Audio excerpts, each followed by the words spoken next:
มาพบน้องเนื้อทองยับต้องลมหนาวได้มาพบสาวหยอกเย้าที่เขาเลือกัน มาเยือนถึงถิ่นดินแดนแขวงสาลาวันอังอยู่นครเมียงจันทร์ที่อยากผูกพันกับน้องแก้วตาสาวหน้าใสให้ไปก็บ่ลืมลาสมคำลือสาเมื่อได้มาพบน้องคนดีลูกหลานองค์แก้วสมแล้วที่เป็นสาตรีนับว่าอายคนสุขดีพบพ่อนาลีที่งามซึ้งใจนางใสเขตใต้แดนสาลังวันอยากได้จอมขวัญมาอยู่เวียงจันทร์สร้างฝันห่างอันสินค้าค้างส่งมาข้าวอ่อนน้ำหวานจับใจสมคำสาหรือไปไกลมาข้าวหน้าใสจึกใจแท้เด้งเดือนลงเนจากลาน้องสาวหน้าใสขอห่างเพียงกันแต่หัวใจฝากไว้กับนางบุญอยู่ส่งคงได้ดังปรารถนาอยากมาอยู่เป็นคู่สีวาอายปรารถนาน้องสาวนาใส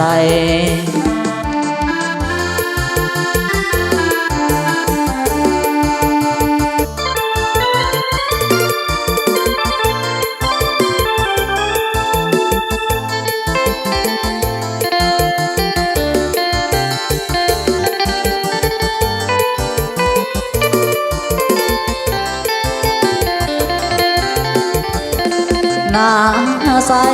เขียดใต้แดนสาลังวัน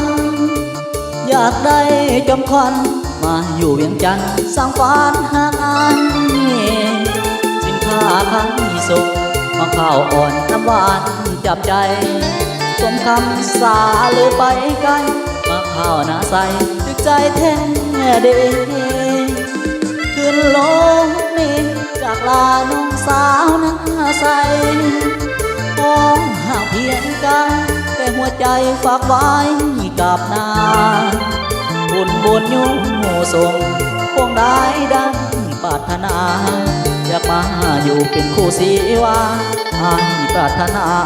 น้องสาวนาใส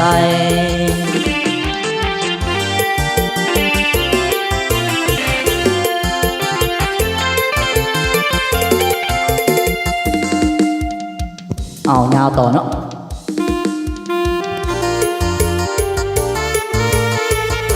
มอบให้เป็นต่างคนต่างสั่งเนาะ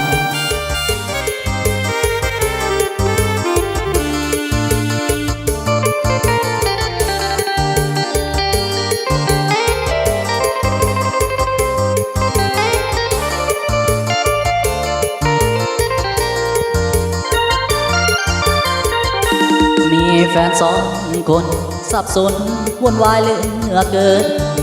มีทางสองเส้นให้เดินสิเดินทางใดหนอนี้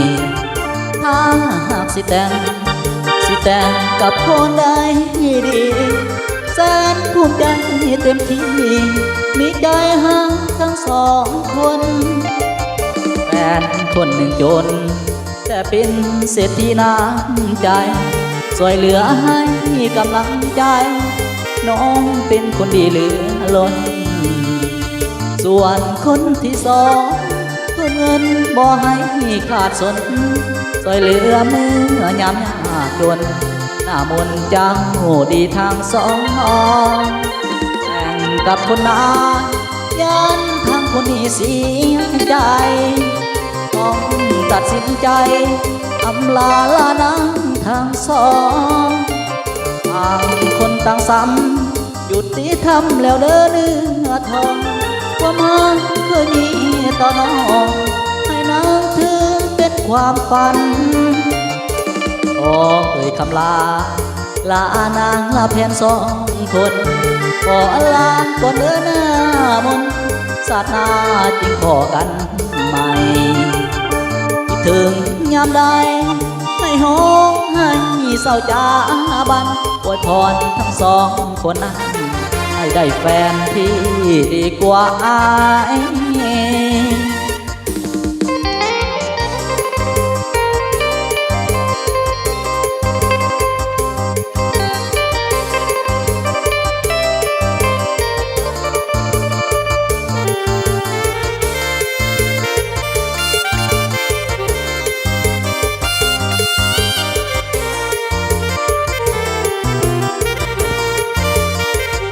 แต่งกับคนอา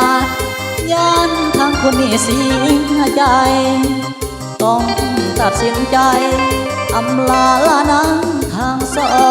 งต่างคนต่างซ้ำหยุดที่ทำแล้วเด้อเนื้อทองความหาเคยมีต่อน้องให้นางคือเป็นความฝันเอ่ยคำลาลานางแฟนสองคนขอลาก่อนเด้อหน้ามนศาสนาจึงขอกันใหม่คิดถึงยามใดให้ห้องให้เศร้าจามันอวยพรทั้งสองคนนั้นให้ได้แฟนที่ดีกว่าอาย